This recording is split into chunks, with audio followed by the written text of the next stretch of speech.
Hello friends, তোমরা সব কেমন আছো? আশা হচ্ছে তোমরা সবাই খুব ভালো আছো, সুস্থ আছো। ফ্রেন্ডস, আমিও ভালো আছি, সুস্থ আছি। এইমাত্র সমস্ত গাছগুলোকে সরিয়ে দিলাম। দেখছি ধনে পাতা গাছগুলো খুব একটা রোদ পাচ্ছে না, লাউ গাছটাও রোদ পাচ্ছে না, সব গাছগুলো নষ্ট হচ্ছে। আর একটা লাউ গাছ আর মারাই গেল, গাছটাকে তুলে ফেললাম। সেই জন্য ভাবলাম যে সমস্ত ফুল গাছগুলোকে এক পাশে দেই আর সবজি গাছগুলোকে আরেক পাশে দিই। এখন আমার হাতে এগুলো আছে, এগুলো চাল ধোয়া জল, কালকে চাল সেদ্ধ করা জল, চাল সেদ্ধ না পিঠা করেছিলাম, সেই ভাতের ফ্যান, আলু, সমস্ত আলুগুলোর মধ্যে দাগ ছিল, সেই আলুগুলোকে গাছে দিয়ে দিচ্ছি।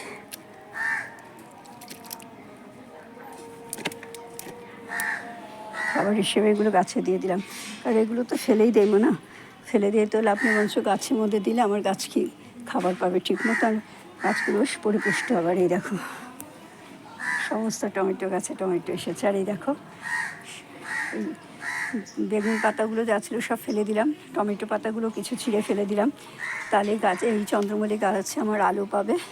আর এই দেখো এই যে চন্দ্রমল্লিকা গাছগুলো সব এই পাশে নিয়ে আসলাম, গাঁদা গাছগুলো সামনে নিয়ে আসলাম, আর অন্যান্য যেসব গাছগুলো আছে সেই গাছগুলোকে সব পেছনে পাঠিয়ে দিলাম। আর এই নিচে দেখো একখানে, এটা নিচে একটা হলুদ ক্যারেট আছে, হলুদ ক্যারেটের ওপরে ধনে পাতাগুলো বসিয়ে দিলাম। তারপরে এখানেও দেখো, এখানে পুঁই শাক, পালং শাক এগুলো আছে।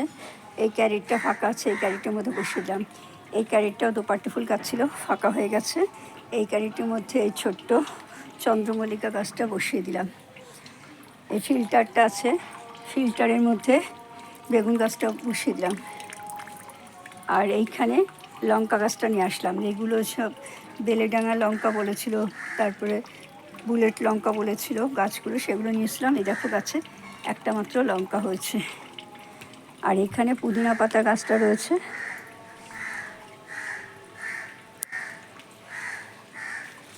এইভাবে সমস্ত গাছগুলোকে এপাশ ওপাশ করে সরিয়ে দিলাম। আর এই দেখো এখনও অনেক শিম হচ্ছে গাছে, দেখেছো? আবার নতুন নতুন করে কত শিম হয়েছে, এতদিন খেয়াল করি না। আর এই শিমগুলো পুরো শুকিয়ে গেছে, এগুলো বীজ করার জন্য রেখেছিলাম। আর এই যে ঢ্যাঁড়সটাও শুকিয়ে বীজ হয়ে গেছে, এবার এগুলো সব তুলে হলুদ দিয়ে রেখে দেবো।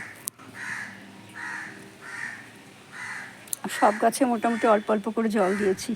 আর এইখানেই সমস্ত খাবার দাবার দিয়ে এইখান থেকে বেড তৈরি করব। এই যে এই গাছ, কুমড়ো গাছের গোড়ায় যদি সবজির খোসাগুলো দেওয়া হয়, আমার গাছ খাবারও পাবে, আর আমারও বেড তৈরির জন্য এখান থেকে সারও আমি পেয়ে যাব। আর এই যে হলুদগুলো হয়েছিল, তারপরে গোড়াগুলো ছিল, গোড়াগুলো সব এখানে লাগিয়ে দিয়েছে। আর কিছু আলুর কল বেরিয়েছিল, সেগুলো এখানে লাগিয়ে দিয়েছে। আর এ পাশটা সেরকম কিছু নেই। দেখো গাছের পাতাগুলো সমস্ত পেকে পেকে আছে, এগুলো সমস্ত ঝাড়া দিয়ে ফেলে এগুলো আমি আবার গাছের গোড়া দিয়ে দিই, যাতে এগুলো আমার সারও হয় আর বেড তৈরি করার জন্য সুবিধা হয়। মাটিটা তাহলে কম লাগবে আর আমার বেডটাও হালকা হবে।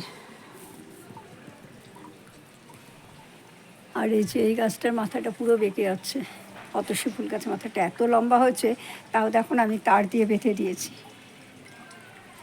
ঠিক আছে ফ্রেন্ডস, এই দেখো মানি প্ল্যান্ট রোদ পেতে উঠতে না উঠতেই মানি প্ল্যান্টের পাতাগুলো সমস্ত শুকিয়ে আছে, আর বসন্তকাল তো এত শোকাবে। ঠিক আছে ফ্রেন্ডস, আমার এই ভিডিওটা তোমাদের কেমন লাগলো অবশ্যই কমেন্ট করে জানিও। যদি ভালো লাগে তাহলে অবশ্যই লাইক করো, শেয়ার করো, সাবস্ক্রাইব করো, আর পাশে থাকা আইকন বেলটা বাজিয়ে দিও। দেখা হবে আগামী একটা ভিডিওর সাথে, ততক্ষণের মতন তোমরা সবাই খুব ভালো থেকো, সুস্থ থেকো, আনন্দে থেকো। Bye, tata.